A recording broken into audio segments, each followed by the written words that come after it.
Chief minister Revanth Reddy चारशंबे को दिल्ली रवाना होंगे, जहां वो लोकसभा इंतखाबात की तैयारियों और उम्मीदवारों के इंतखाब के सिलसिले में मुनक्किद होने वाली कांग्रेस पार्टी की सेंट्रल इलेक्शन कमेटी के इजलास में शिरकत करेंगे और तेलंगाना में बाकी 8 उम्मीदवारों के इंतखाब के सिलसिले में पार्टी क़यादत से मुशावरत के बाद ख़तई फहरिस्त जारी करवाएंगे। वाज़ेह है कि कांग्रेस ने अब तक रियासत के 17 लोकसभा के मिन जुमला 9 हलकों में अपने उम्मीदवारों का इंतखाब कर लिया है। बाकी 8 हलकों में उम्मीदवारों का इंतखाब बाकी है।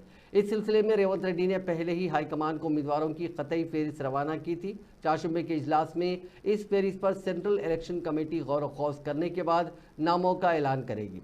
ज़राए ने मजीद बताया कि वो अपने दौरे दिल्ली के दौरान चीफ मिनिस्टर रेवंत रेड्डी, राहुल गांधी, सोनिया गांधी और पार्टी के दीगर अहम कायदीन से भी मुलाकात करेंगे।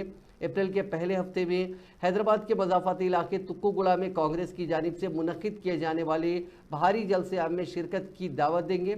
बताया गया कि जलसे आम में कांग्रेस पार्टी अपने इंतखाबी मंशूर को जारी करने का मंसूबा बनाई है।